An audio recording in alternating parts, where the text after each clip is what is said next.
Nandito tayo sa Marcos Highway. Marcos Highway nga ba to? Oh, Marcos Highway.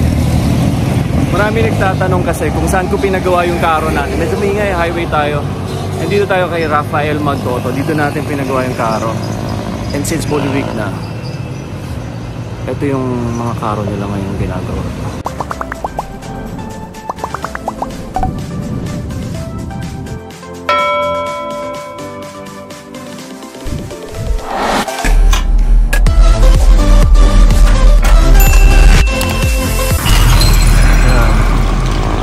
For the images ng event. Tignan ko lang kung nandyan si Rafael, pero if ever, tour tayo siguro. At yung parang bangkaya na karo. Ciao. Ganda ng details niya.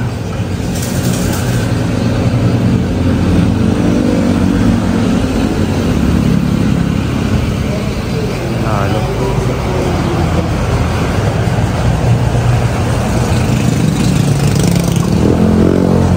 Kayo po nagpapagawa? Ganda. Sa inyo po? Ay, Miracle of Jesus? Apo, sa Isla.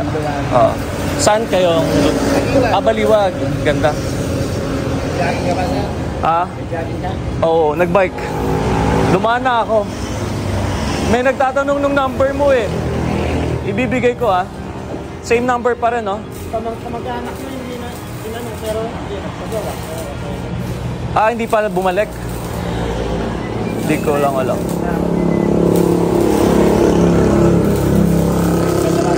Oo, ang ganda. Maganda yung gantong yung gantong design. Ano tawag doon? Opo. Yun, water. Oo nga, no? Tapos mag-ipipinta nyo dyan? Anong balak nyong tinta ng kulay? Kahoy? Oo nga, maganda. Opo. Oo, maganda. Sakto lang yung size din, no?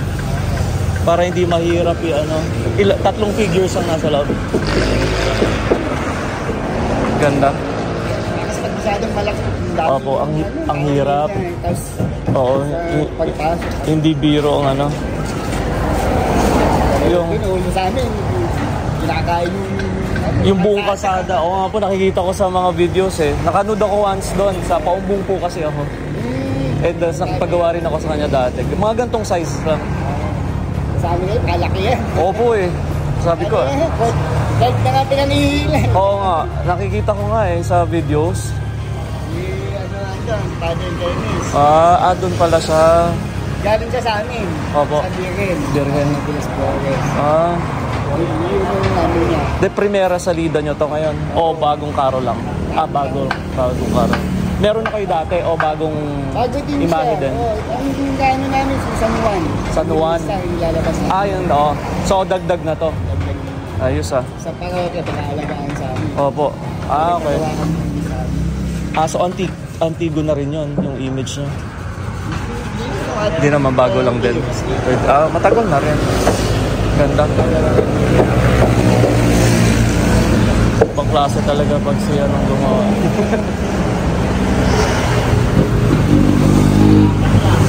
Kailan po ang matatapos? Mga next week. Saktong-sakto. Holy Week po. Saktong-sakto. Yung base ko nga nadadaanan, sabi ko ganda nung karo.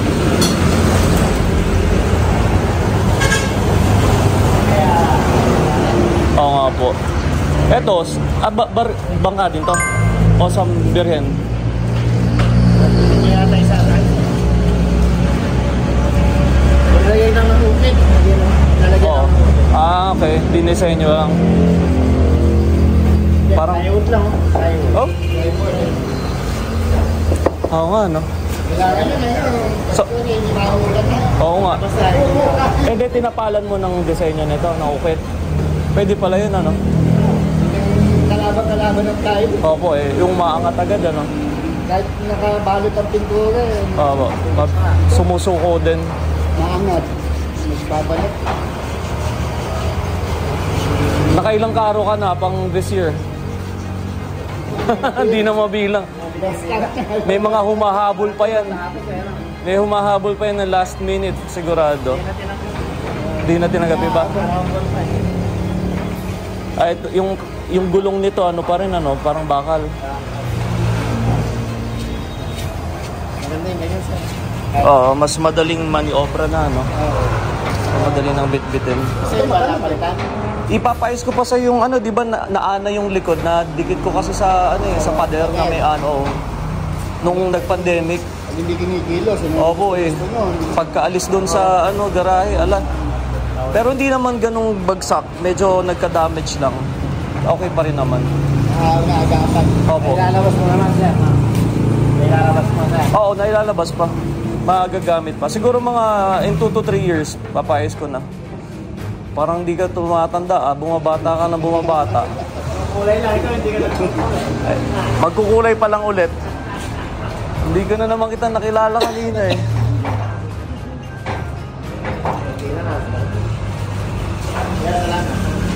Hindi pa pabalik tayo kita. Oh, lalagyan natin ng ano. Then sabi niya natin. Ganda ng kulay dito, green.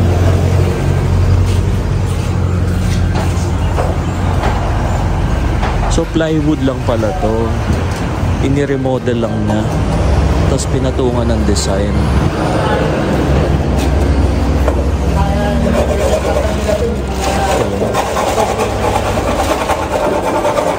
Ito mga ukit din ng ano, kandelera. Sige po, good luck po. Magkano inabot ng ganyan? Anong kahoy? Sa Pilina. Ang ganda nung ano. Matigas na kahoy. Hindi microcurve, no? Ang ganda nung pagka-design mo nung ano, tubig.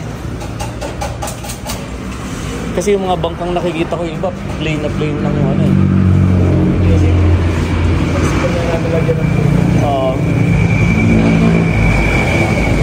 Ayos. Ito lang, mabigat na yan ah. Haba na rin eh. Oo.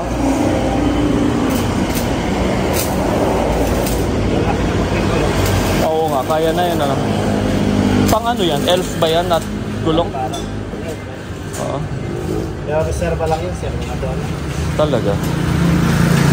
Yung gulong ko okay pa rin naman. Maayos pa. Inaalagaan ko ng ano, ng tsaka yung ano ba, solignum para hindi ano, tapos patong ng langis para makintab pa rin. Yung ilalim, nirepaint ko na ng konti yung iba kasi para mas fresh. Pero ayos pa rin, sulit pa. Inudyo ka na ako magdagdag ng isa pa eh, sabi ko ano. Oo eh, kaso kukulangin na ako sa tao eh.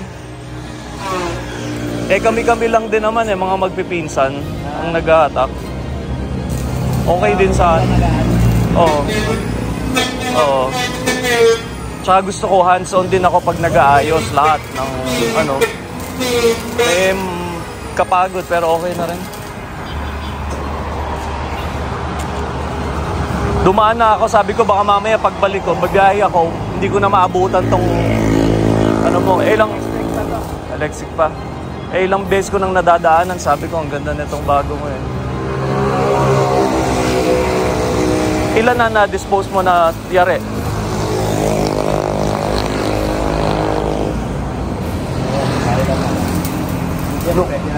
Pang to.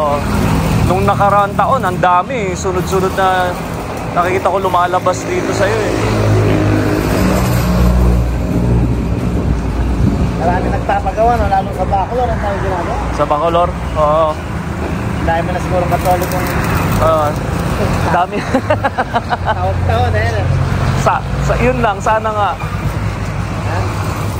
Ito pala, niremedyo ano na lang, remodel. Taga saan yan? Santa Maria, ito Santa Maria. Naligyan ko sa iba po. Ayos ah. Gumanda nga ano. Plywood lang din natin. Bet ayaw pa nilang pa-total ano. Wala yata siyang budget. Pagka yung ganyang remodel, mga gano'n naabot din? 80 lang din. 80? Hindi na na rin masama kasi halos magmumukhang bago yung ano niya. At ano ka? Oo. Ilaw pa niya eh. Size lang eh. Oh? Kasama lang ilaw. Etong kandilera na ginagawa ni Kuya, yun yun. Para dyan. Okay. Ito na yung pintura nito, green. Baka San Jose yan. Kaya.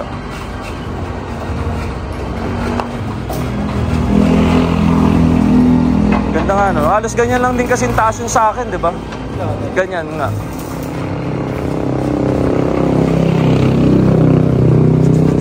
Maraming ang nag-aabang doon na ano eh. Kung i-dispose ko, sabi ko, hindi pa. Maraming gandang-ganda eh. Inaawitan eh. At ano malaki eh. Oo, alagang-alaga din sa bayan. Hindi ko nga, kasi syempre pag ganyan maraming humihiram eh. Minsan malalaspag naman pag hindi maingat yung gumagamit. Itong ilalim mo, paano magiging kulay niyan? Silver. Sa tubig ano? Kasi ito ang brown. Yung mga pinto mo dating inuukit, nayari na.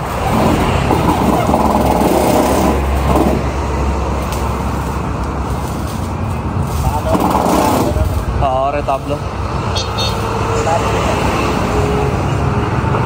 Taga saan may-ari nito? Ha? Taga saan may-ari nito? Ito lang din. Sa Valenzuela yun na daw. Valenzuela, layo no? Sa kapatid ko, malalaki. Malalaki. Dinis sa kabila. Sa Luisia. Oo. Ganyan kalalapot yan. Haba. Sa Baliwag ganun eh. Buti nga ito, pinasakto lang yung size pa eh. Wala kung may sasali nila doon. Oo, dun sa Baliwag nagkakadoble-doble na yung ano eh. Yung mga imahe dun. Tandaan yata. Bili mo, maabot ng 200 plus yata yung ano dun. Ano to? Parang pinaka-primer na paint. Para mabilis kumapal. Kasi gold lang din naman. Gold ang ano. Okay. Maproseso talaga, no? Maganda na yung ukit niya. Pero regalo lang yun. Oh? Sana all nare-regaluhan na. Nandun sa top table. Oo, ang ganda. Kasi kanya para kami. Tapos magmumukhang antique ka, no? Yata, level pa rin. Hanggan. Anong kahoy ito? Kasi Melina din. Hindi, may mabigat din pala kahit paano.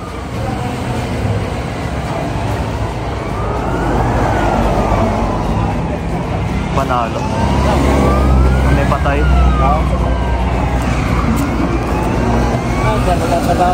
Sige. Ingat. Thank you. Ibigay ko yung number mo eh. Taga Agono yata yun ah. Thank you din. Alright.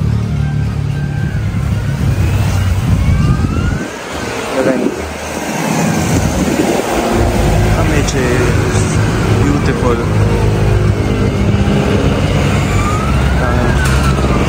So, ipopost ko yung number ni Rafael Magtoto kung gusto mo pagawa ng mga woodworks. Ang ganda. Ciao, may patay oh. Ito yung isang kapatid ni Rafael Magtoto. Meron din siya dito mga woodworks. Hindi ko alam kung pangalan niya. M yata nag-start pero magaganda rin. Dito lang din along highway. A few kilometers lang. 1 kilometer away from kay Rafael.